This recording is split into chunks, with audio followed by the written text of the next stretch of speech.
Tumsifu Yesu Kristu. Mungu ni mwema kila wakati na kila wakati Mungu ni mwema. Ni Jumapili ya 14 wakati wa kipindi cha kawaida, na katika somo la Injili ya leo Kristo anatualika sisi wote. Anasema, "Njooni kwangu nyote ambao mliochoka na kulemewa na mizigo mizito, nami nitawapumzisha." Anasema, "Jifunzeni kwangu kwa sababu mimi ni mpole na mnyenyekevu wa moyo."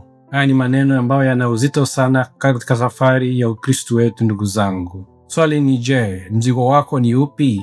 Waweza kuwa ni familia yako, yaweza kuwa ni kazi zako, yaweza kuwa ni afya yako, lakini kila mmoja wetu ni kwa kweli tunajua kwamba tuna mizigo katika ulimwengu huu, katika safari hii ya maisha. Kristo anaanza kwa kusema pia kwamba wamebarikiwa wale ambao ufalme wa mbinguni umefunuliwa kwao, kwa sababu ni kwa wale ambao ni kama watoto wachanga. Anasema kwamba sio wale ambao ni werevu, wanajidai kuwa werevu na wajanja, bali ni kwa wale ambao ni wanyenyekevu.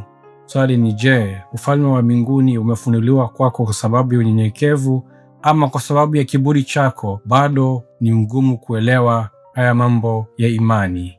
Ndugu zangu, Kristo anaendelea kwa kusema kwamba jifunze kwangu, mimi ni mpole na mnyenyekevu wa moyo. Upole na unyenyekevu, haya ni mambo mawili ambayo Kristo anasema kwangu. Anasema kwamba tujifunze kwake. Swali ni je, wewe ni mpole kwa wale wengine?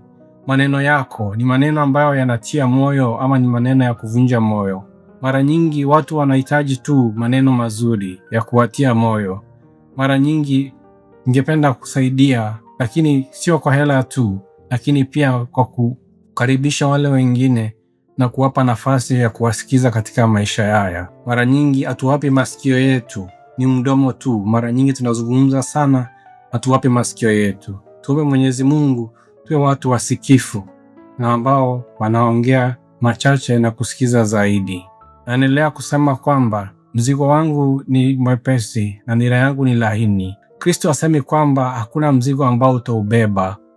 La, anasema kwamba ataufanya uwe rahisi kubeba, kwa sababu hautaubeba peke yako, lakini kwa neema yake ataufanya uwe rahisi. Hivyo basi nawaombea siku ya leo, na pia naomba maombi yenu ndugu zangu wa Kristo. Katika hii safari tuwe kati ya wale ambao ni wanyenyekevu na wale ambao Kristo amewahesabu kwa kuwafunulia mambo ya mbinguni. Mwenyezi Mungu awabariki na kuwazidishia imani na amani. Baba na Mwana na Roho Mtakatifu. Amina. Shukran.